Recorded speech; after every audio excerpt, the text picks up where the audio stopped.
한국 사회에서 가장 심각한 문제 가운데 하나가 우리 연로하신 부모님들, 노인들의 자살입니다. 여러분, 노인 자살은 두드러진 특징이 있어요.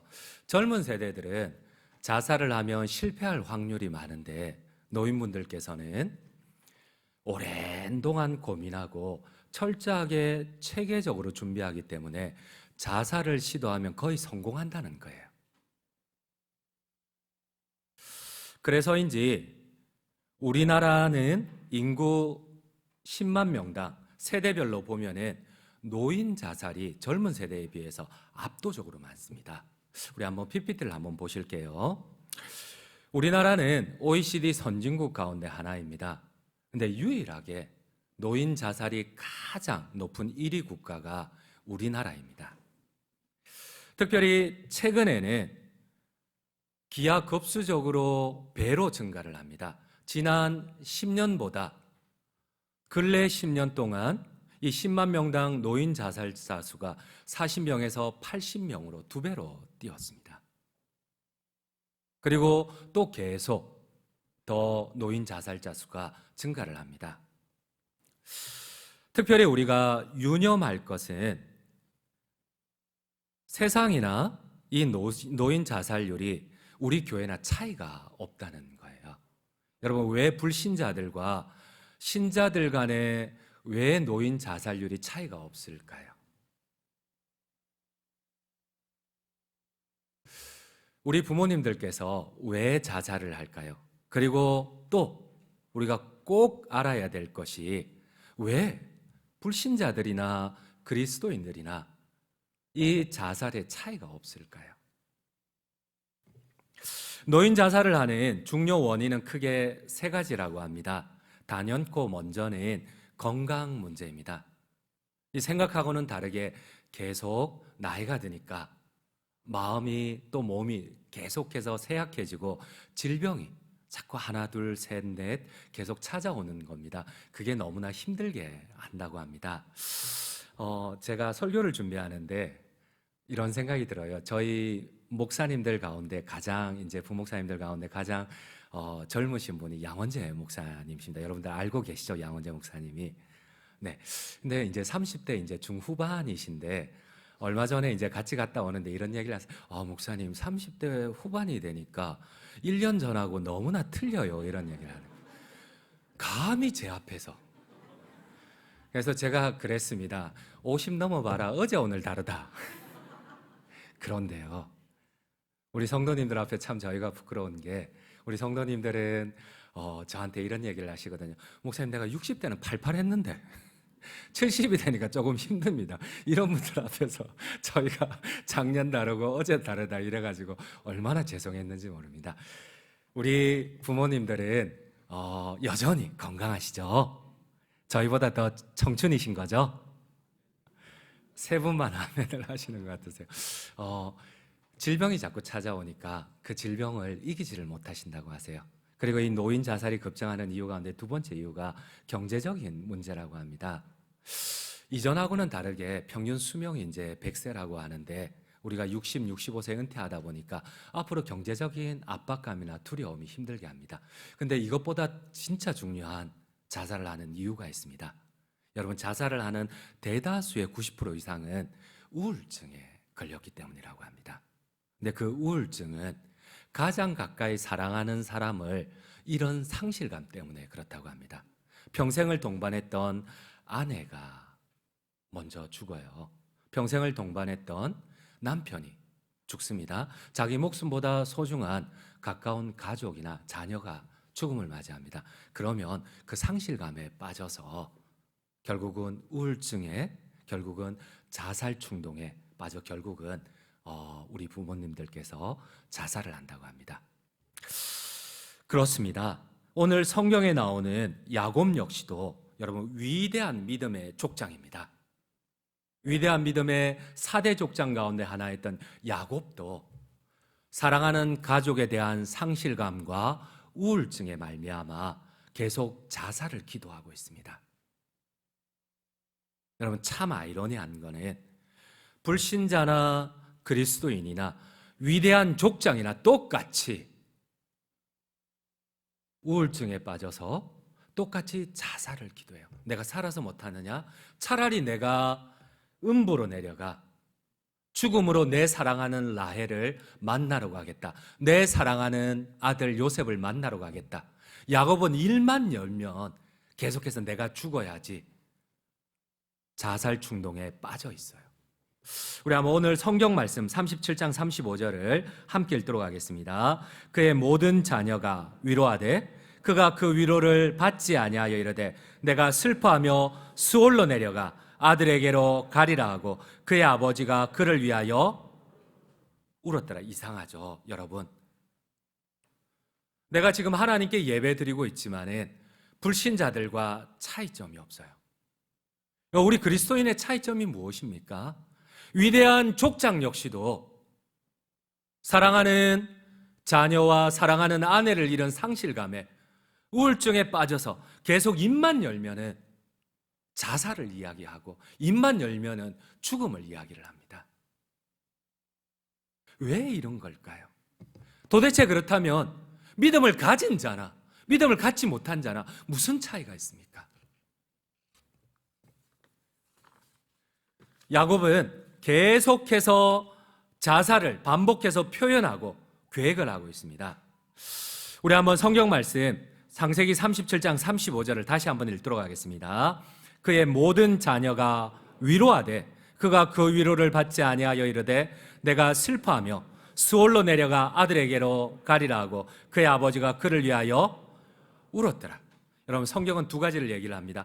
계속해서 모든 사람이 위로해도 울고만 있더라. 우울증 가운데 깊이 빠져서 내가 죽어야지, 수올로 내려가야지, 음부로 내려가서 내 사랑하는 아내 라헬을 만나야지, 요셉을 만나야지. 여러분, 우리 창세기 42장 38절도 함께 읽겠습니다. 야곱이 이르되 내 아들은 너희와 함께 내려가지 못하리니 그의 영은 죽고 그만 남았음이라. 만일 너희가 가는 길에서 재난이 그에게 미치면 너희가 내 흰머리를 슬퍼하며 수올로 내려가게 함이 되리라. 무슨 말입니까? 너가 조금만 실수해봐, 내 당장 죽어서 너가 눈앞에서 내가 죽는 게 무엇인지 보여줄 거야, 이 말이에요. 너 조금만 잘못해봐, 내 죽을 거라. 너가 내 마음에 섭섭한 일 한 번만 해봐, 내 당장 죽는다. 여러분, 이게 무슨 위대한 사대 족장 가운데 하나인 야곱의 모습입니까? 불신자나 예배드리는 그리스도인이나 무슨 차이가 있습니까? 여러분, 창세기 44장 29절을 함께 읽겠습니다. 너희가 이 아이도 내게서 데려가려 하니 만일 재해가 그 몸에 미치면 나의 흰머리를 슬퍼하며 수올로 내려가게 하리라 하니. 봐라, 너희가 내 요구대로 안 들어주고 베냐민에게 손끝만큼만 딱 닥쳐봐라. 내 당장 자살한다. 너가 내 당장 자살하는 걸 보고 싶어? 여러분, 신자나 불신자나 무슨 차이가 있습니까? 내가 오랜 동안 신앙생활을 해도, 내가 중직을 받고 내가 목사로서 설교를 해도, 여러분, 내가 불신자와 신자 간에 아무런 차이가 없다면 무슨 소용이 있습니까? 그런데도 야곱이 죽을 수 없는 이유는 하나밖에 없습니다. 이 야곱의 고백처럼 아마 베냐민이 없으면 자기가 가장 사랑했던 라헬이 죽었고, 형제들이 지금 요셉도 죽었다고 보고하고 있고, 아버지는 요셉마저도 죽었다고 생각하고, 유일한 요셉의 동생 라헬의 아들 베냐민밖에는 없어요. 이 베냐민 때문에 요셉은 억지로 지금 자살 충동 가운데서도 유일하게 생명을 잡고 있는 거예요. 그래서 요셉은 오늘 성경에 보니까 집착을 하는데, 이 집착이 얼마나 과도한지 아무리 가족들이 와서 이런 얘기를 합니다. 아버지 베냐민 죽는 거 아닙니다. 그냥 저희와 함께 애굽으로 내려갔다 오면은 문제 없습니다. 근데 아버지가 지금 이렇게 집착을 하고 있으면 아버지의 아내들, 다른 엄마들하고 그들의 자녀들인 우리하고 아버지의 손주들이 30명이 지금 굶어 죽을 지경에 있어요. 근데 아버지 왜 이렇게 집착을 하세요? 여러분, 그래도 야곱은 뭐라고 합니까? 그래도 안 돼. 내가 죽을지언정 아내들과 너희와 너희 자녀들 30명이 다 죽어도 내 아들 베냐민은 안 돼. 다른 아들 다 죽어도 괜찮아. 다른 손주 다 죽어도 괜찮아. 다른 아내들 다 죽어도 괜찮아.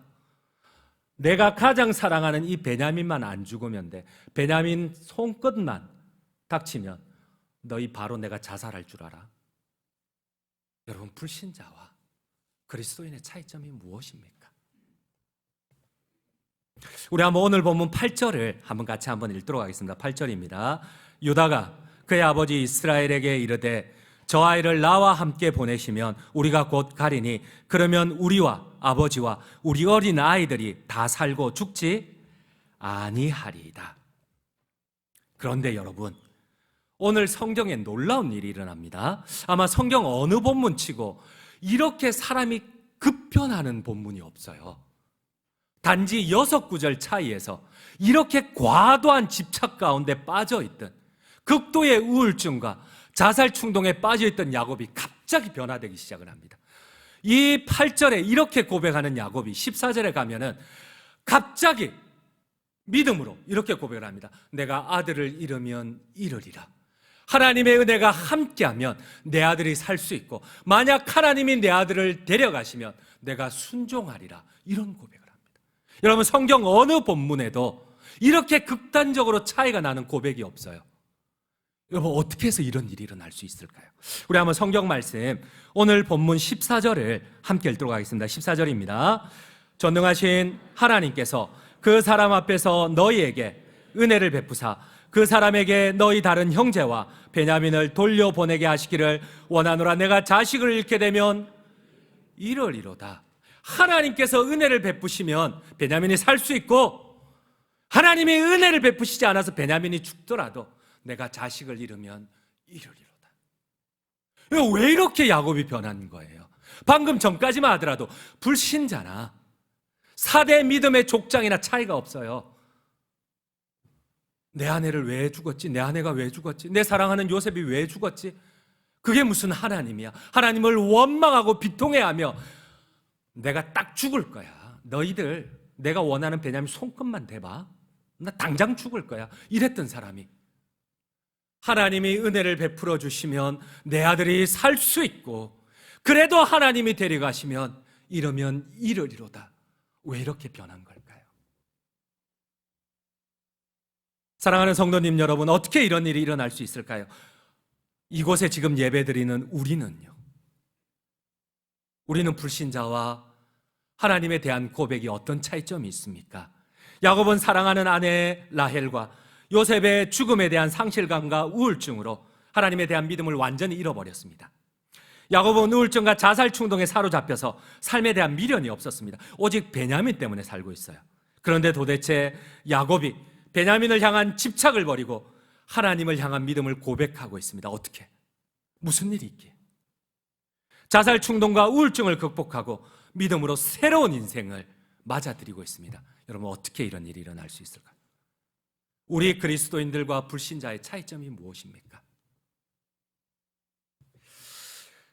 혹시 여러분들 아마 요즘 자녀 교육이나 상담을 보면은 이 가족 치료라는 개념이 있습니다. 이 가족 치료를 창안자, 만들었던 마이클 화이트가 자신이 만난 수많은 가족들의 문제점을 진단을 하고 이 가족 치료요법을 만들었는데요. 이 가족들에게 문제는 그 문제나 현상이 아니었던 거예요. 그 문제 현상을 어떻게 바라보고 어떤 말을 하느냐에 따라서 이 우울증에 빠져 있는 가족들을 보니까, 이 우울증에 빠져서 자살을 하고 문제를 만드는 가족들을 보니까 현상도 중요하고 문제도 중요하지만 그들이 그 문제를 어떻게 받아들이고 어떻게 표현하는 거예요. 진짜 문제는 보니까 그들의 입술의 표현이었어요. 계속해서 문제와 부정적인 얘기를 통해서 그 가족들이 그 문제에 빠져들어가고 함몰되어 있는 거예요. 여러분, 제가 한번 여쭤보겠습니다. 여러분들, 나는 어떤 믿음의 고백을 하십니까? 여러분, 내가 믿는다고 하지만, 예배 드린다고 하지만 정말 나는 저 불신자들과 우울증과 자살 충동과 다른가요? 내가 그리스도인이기 때문에 단지 세상 사람들과 구분된다고 오해하지 마세요. 여러분, 나는 어떤 입술의 고백을 하십니까? 나의 말은 내어놓는 것마다 비판이고 부정적입니까? 당연합니다. 그러면 나의 삶은 당연히 그 부정적으로 함몰되어 끌려갑니다. 이거는 하나님의 말씀이기 이전에 불신자들도 다 알고 있는 내용입니다. 이 마이클 화이트는 가족치료 요법을 통하여서, 그래서 오늘 설교 제목처럼 그 가족치료의 요법의 가장 핵심은 삶의 재저작입니다. 어떤 면을 보고 어떤 표현을 하느냐, 그러지 말고 다른 면을 보고 다른 표현을 하게 하자. 그러니까 그 가족들이 변화되기 시작을 하는 겁니다. 치료되기 시작을 하는 겁니다. 이게 가족치료의 핵심입니다. 여러분, 내가 믿는다고 하지만 여전히 나는 계속해서 부정적인 얘기를 하고 나는 계속해서 비판을 하면 맞습니다. 나의 삶은 그대로 따라가게 되어 있습니다. 그 가운데 함몰되어 있습니다. 여러분, 나와 불신자의 차이점은 무엇입니까? 이 삶의 재저작 기법은 가족들에게 이 면을 보지 않고 다른 면을 보게 합니다. 그 다른 면이 무엇일까요? 아버지가, 술주정뱅이 아버지가 이 고주망태가 되어도 항상 붕어빵을 사옵니다. 가족들이 먹지도 않아요. 그 붕어빵을 어디다 쓰겠어요?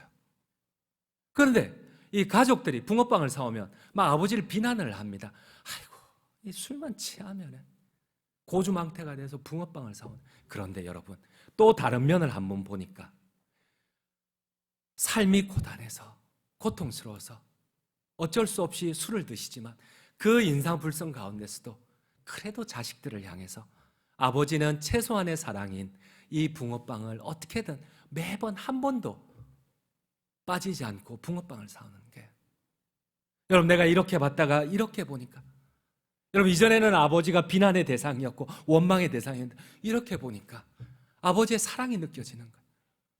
치료가 되는 거예요. 그 가족이 변화되기 시작을 하는 거예요. 여러분, 나의 생각은, 나의 표현은 불신자들과 비록 예배한다지만 무슨 차이가 있습니까? 오늘 성경은 야곱의 변화가, 여러분, 환경이 변화되어서 그의 삶이 변화되었다고 하지 않습니다. 지금까지는 자신이 주인된 시각에서 하나님의 시각으로 보니까 그의 인생이 갑자기 바뀌었다고 생각합니다. 여러분, 아멘이세요? 여러분, 똑같이 우울증과 자살 충동에 빠져 있지만은 그가 하나님의 시각으로 자신의 삶을 재저작하니까 원망과 고단함과 비판의 대상에서, 자살 충동의 대상에서 갑자기 내가 이르면 이러리로다, 오직 하나님의 은혜만이 나를 살게 하리라. 아멘이세요?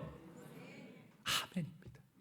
여러분, 나는 어디를 보고 있습니까? 나는 믿는다고 하지만 여전히 내가 주인이 되어서 내 뜻대로 무조건 이루어져야 됩니까? 내 생각대로 환경이 바뀌어야 되고 내가 그 삶의 주인공이 되어야 됩니까? 비록 내 뜻대로 안 되더라도 하나님의 시각으로, 하나님이 무슨 연구로 사랑하는 라헬이 길거리에서 산후 고통으로 죽었는지, 요셉이 왜 짐승에 찢겨가지고 죽었는지 이해는 되지 않지만, 그러나 베냐민을 살릴 수 있는 분도 죽일 수 있는 분도 오직 하나님 한 분밖에는 없습니다. 하나님의 시각으로 바라보십니까?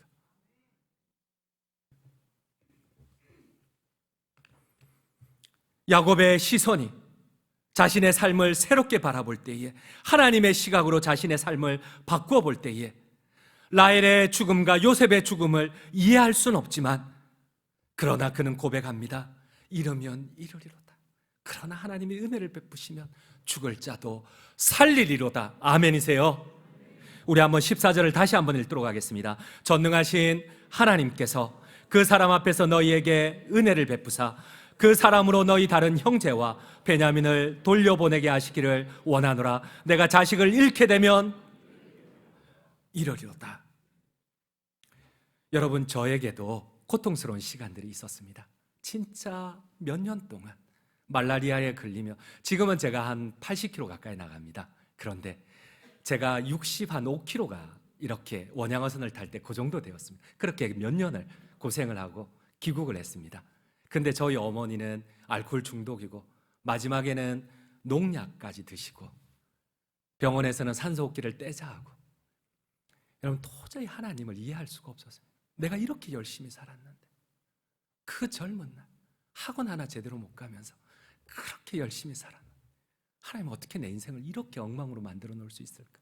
그때는 몰랐어요. 근데 시간이 지나고 나니까 그 시간들을 통하여서 살아계신 하나님을 만나게 하시고, 그 시간들을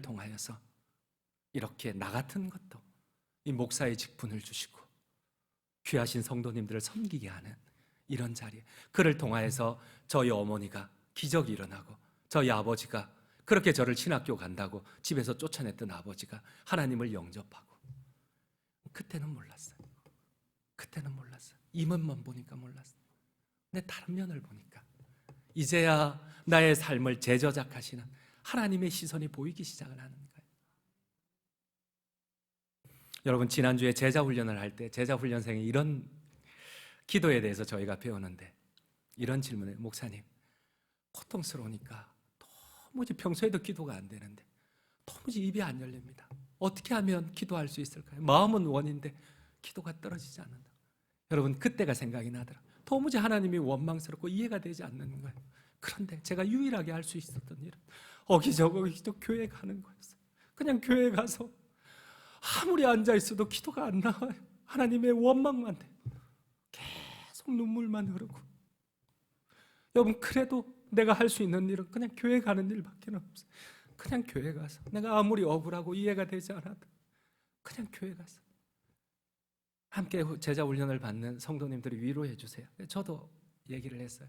그냥 앉아만 있어도 하나님의 은혜를 주십니다. 내가 주인 되는 게 아니고, 내가 그분이 원망스럽고 힘이 들어도 가서 앉아만 있으라. 가서 그분 앞에 고개만 숙이라고. 하나님이 다 이해하신다. 여러분, 나는 무슨 차이가 있습니까? 내가 저 불신자들과 이것 가운데 하나님을 믿는 나는 무슨 차이가 있습니까? 꼭 내 뜻대로 되어야 됩니까? 내가 원하는 대로 상황이 바뀌어야 되고, 내가 주인된 삶을 꼭 살아야 됩니까? 지금까지 야곱에게 우울증과 자살 충동을 주었던 고통의 사건들이 이제는 자신이 주인된 시각이 아니라 하나님의 시각으로 바라볼 때에 믿음의 시선으로 바라보니 이것이 하나님의 특별한 섭리라는 사실입니다. 여러분, 가장 사랑했던 요셉이 짐승에게 찢겨 죽었어요. 그러나 그 이면의 다른 면을 보니까 하나님께서 오히려 요셉을 하나님의 국무총리로, 하나님의 이스라엘 나라를 위한, 이 바로 앞에 세우기 위한 하나님의 특별한 섭리인 거예요. 아멘이세요? 여러분, 나는 어떤 시선으로 보고 계십니까? 사랑하는 성도님 여러분, 야곱을 극도로 우울하게 만들었던, 자살 충동하게 만들었던, 하나님을 원망하게 빠뜨렸던 사건들을 또 다른 믿음의 해석으로 보니까 어떻던가요? 요셉에게 닥친 고통과 원망의 사건들에 대한 특별한 해석은 무엇인가요? 여러분, 요셉은 하나님이 꿈을 주셨어요. 해와 달이, 그리고 12별이 자신을 향하여서 절을 하는 꿈을 주셨어요. 자기가 원하는 꿈도 아니었는데 그 꿈을 하나님께 받고 난 뒤에 자신은 17세에 노예로 팔려서 30살까지 10년이 넘는 동안 고통과 억울함과 부당함과 원망이었어요. 자신은 여자가 옷을 벗고 20대 가장 혈기왕성할 때에 옷을 벗고 유혹하는데도 내가 하나님 앞에 범죄할 수 없다고. 그런데 나를 원망에 빠뜨렸던 그 사람은 계속 잘 되고 있고, 자기는 감옥에 갇혀서 햇볕도 보지 못하는 데서 억울하고, 이런 부당함이 어디에 있어요? 여러분, 나는 어떠한 시선으로 보고 있습니까? 여러분, 그 감옥에서도 하나님을 원망하지 않고 하나님에 대한 믿음을 고백합니다. 술 맡은 간원장이, 나는 억울한 사람이라, 나는 이렇게 감옥에 갇힐 일을 한 적이 없다.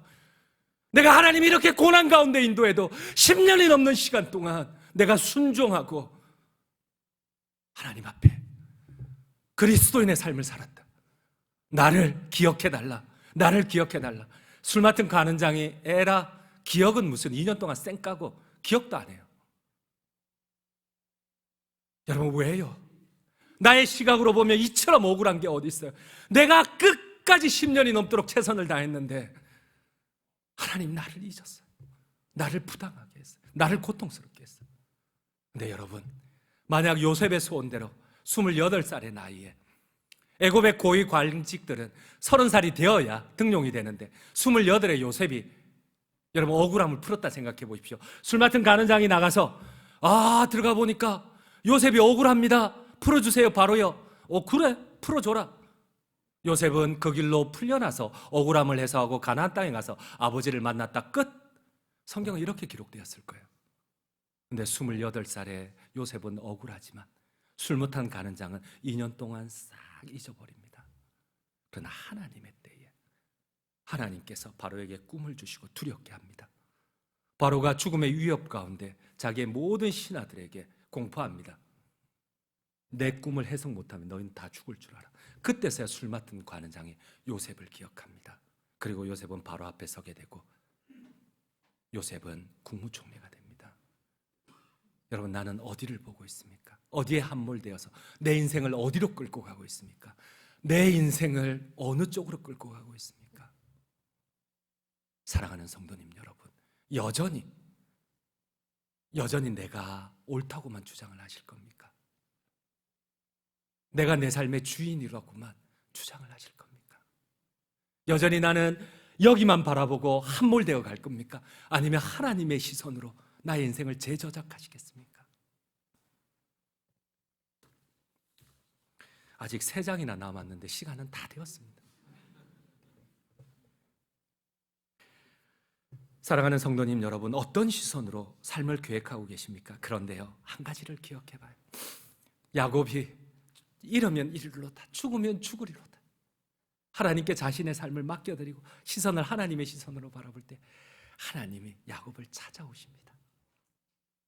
우리 한번 오늘 본문 조금 더 이후에 창세기 46장 1절, 2절, 3절을 함께 읽도록 하겠습니다.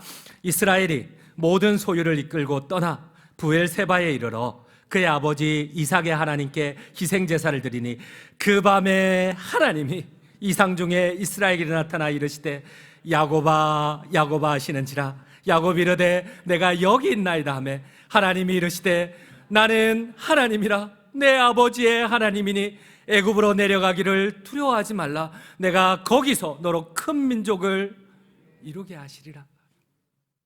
여러분, 내가 주인이 되어서 내 뜻대로 되어야 할 때는 요셉은 죽었고 라헬도 죽었고 베냐민도 죽음의 위협 가운데 있습니다.